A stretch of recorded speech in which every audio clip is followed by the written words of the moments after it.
Imana ishobora kuvugana nawe mu buryo bw'ubuhanuzi, ishobora kwivuganira nawe ubwawe ku giti cyawe, ishobora gukoresha abahanuzi, ishobora gukoresha ijambo ry'Imana ari ryo Bibiliya, cyangwa se igakoresha inzozi, ariko nibwo bwabuhe burya Imana ibivuganye nawe.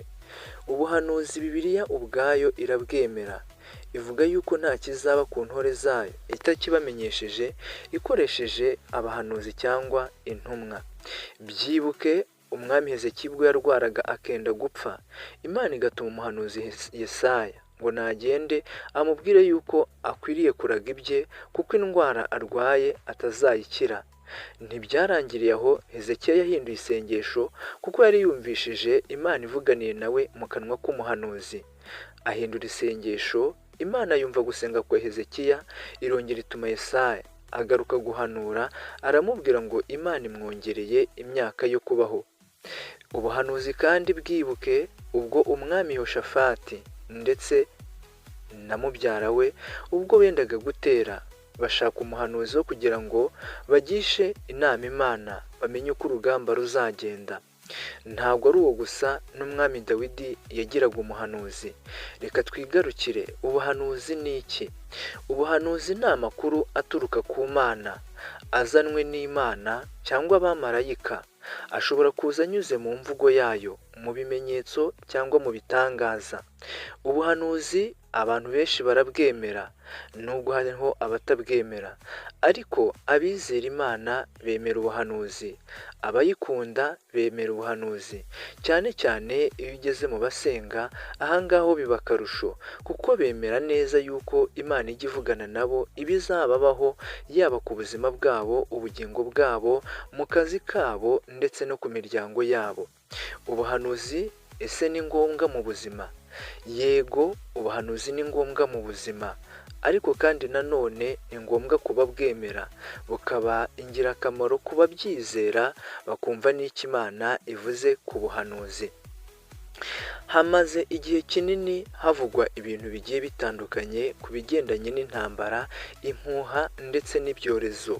Nitugaruka ahangaha uraza kwibaza ku mpuha z'intambara. Ahangaha ntabwo ndaza kuzitindaho, ariko wikoze hano hirya urasanga muri Palestina ndetse n'ahandi hagiye hatandukanye havugwa intambara. Ahangaha uraza gusanga mu Isiraheli naho ubwaho havugwa intambara, ariko iby'intambara reka twere kubitindaho, ahubwo tugaruke ku by'ibyorezo. Abahanuzi ni benshi bagiye bahanura ku ntambara, ariko kandi bakomoza no ku cyitwa ibyorezo. Iyo tuvuze ibyorezo turaza kuvuga indwara zigiye zitandukanye.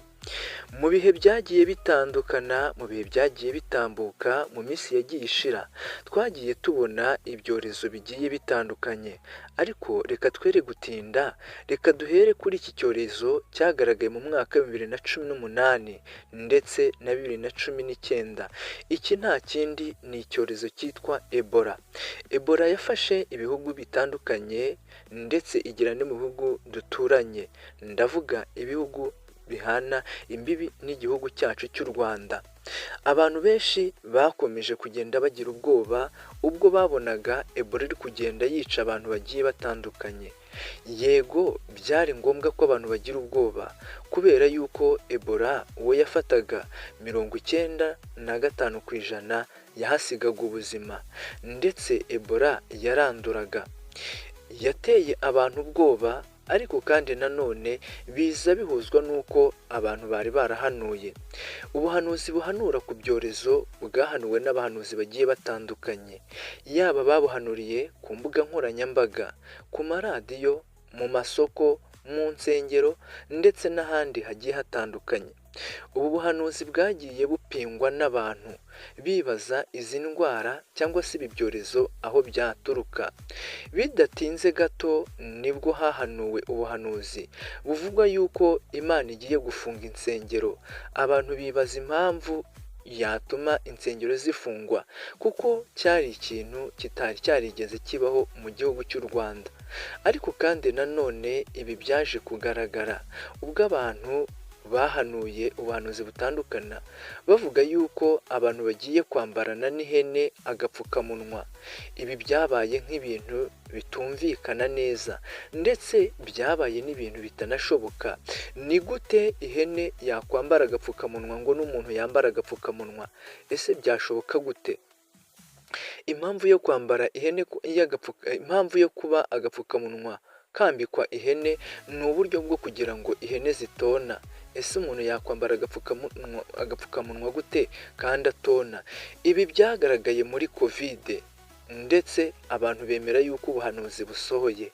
Abantu barasenga nubwo bitari byoroshye gusenga.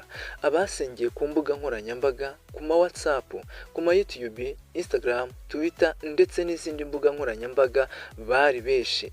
Amasengesho yarasenzwe kugeza ubwo abantu bafashe amasengesho y'iminsi ndetse abandi bajya mu butayu no mu buvumo. Nubwo bitari byemewe kujya mu butayu, ariko abantu bariyibye bagenda mu buryo bwo mu ibanga, ariko barasenga karahava kuko babonaga iki cyorezo cya COVID-19 kiri kwica abantu ndetse gihitana benshi. Ubuhanuzi bwakomeje kugenda buhanurwa ndetse abantu bizera ako kanya badashidikanya yuko iby'Imana yavuze ari ukuri ndetse yuko ibi byorezo biriho koko.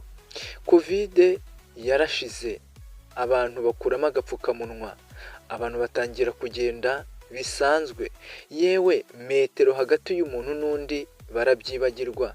Gukaraba intoki mbere y'uko binjira mu rusengero, mbere y'uko binjira mu masoko, mu ma ofisi n'ahandi hatandukanye, ibyo ngibyo barabyibagirwa.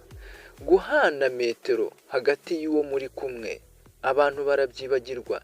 Yewe gusurana, abantu barongera barasurana nta bwoba nta n'igishyika. Abantu barishyira barizana, amahoro araboneka. Mbese abantu babuye urujya n'uruza. Niko kandi abantu bahise batangira kwibagirwa yuko bambaye agapfukamunwa ndetse abantu batangira kwibagirwa yuko ibi byari byaravuzwe ndetse batangira kwibagirwa yuko ubuhanuzi bwasohoye. Niko kongera kwirara, barongera bakora ibyaha. Abasambana barasambana, abiba bariba ndetse n'ibindi byaha bigiye bitandukanye. Niko kandi hangiye kugaruka abahanuzi bagiye batambuka bavuga yuko Imana igiye gukora akandi karasisi ndetse hari n'abavuze yuko Imana igiye gukoropa, abandi bavuga yuko Imana igiye gukubura, abandi baravuga ati mwitegure ibyago bindi bigiye kuza. Hari n'uwahanuye avuga yuko hagiye kubaho ibyago 4, hakaba hari hamaze gutambuka ibyago 2. Ibyo ngibyo abantu ntibabyumvishe ndetse banabitinzeho ndetse bamwe batangiye kumva yuko abahanuzi ari abatekamutwe. Yego birashoboka yuko harimo abatekamutwe, ariko kandi nanone ntabwo bose ariko ari abatekamutwe. Ibi ngibi bidatinze, bitamaze kabiri, nibwo hagaragaye indwara yitwa ubushita. Ubu bushita bwari bwarahanuwe n'umuhanuzi witwa Riziki Chantal. Mwibuke ubwo yavugaga yuko hari ubwo indwara zikiza mukazita amazina mukiziharaye, kuko hagiye kuza n'izindi ndwara mutazabasha kwita amazina. Bivuze ngo ubwinshi bw'indwara buzatuma n'amazina ubwayo muyayoberwa. Iyi ndwara yitwa ubushita yaraje, abantu ntibabiha agaciro ndetse yewe ntibanabitindaho. Ariko reka twigarukire kwihari kuri ubu ngubu yitwa maribunga. Iyi ndwara, iki cyorezo ni icyorezo kandi kije nyuma y'uko ubuhanuzi nanone bwahanuwe abantu bakabutesha agaciro. Ese koko ubu buhanuzi ni ngombwa yuko abantu babutesha agaciro? Iki ni ikimenyetso cy'uko tugeze mu minsi y'imperuka, kuko ijambo ry'Imana aho rivuga riti abantu baziziba amatwi ngo batumva. Yego nibyo koko, ijambo ry'Imana ribivuga neza, aho nanone kandi rigira riti mu minsi y'imperuka abantu bazaba amatwi yabo arimwo ibinure batumva ijambo ry'Imana. Reka twigarukire, ese ni ukuri koko byakabaye ngombwa yuko abantu birengagiza icyo Imana yavuze.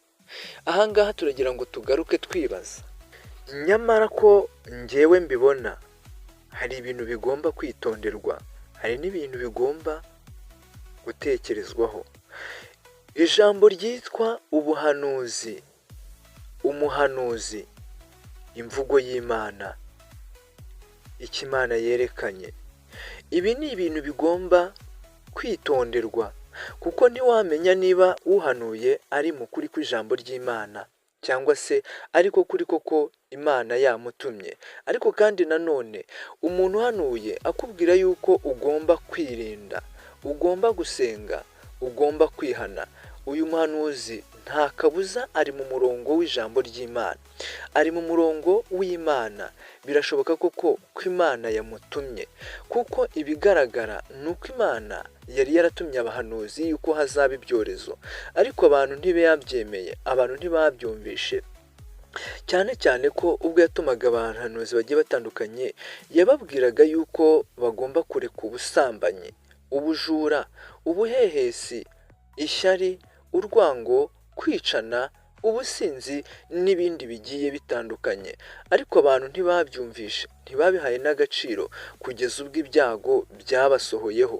Ese ko hari kuza ubundi buhanuzi buvuga yuko hagiye kuza ikindi cyorezo, ahubwo n'ikiza muzabigenza mute? Icyo dusabwa nta kindi ni ugusenga Imana, tukihana, tukirinda, tugashaka mu maso h'Imana kugira ngo Imana itugirire impuhwe, ibambe ndetse n'imbabazi. Turagushimiye wewe ukomeje kubana natwe, reka tukwifurize gukomeza guhirwa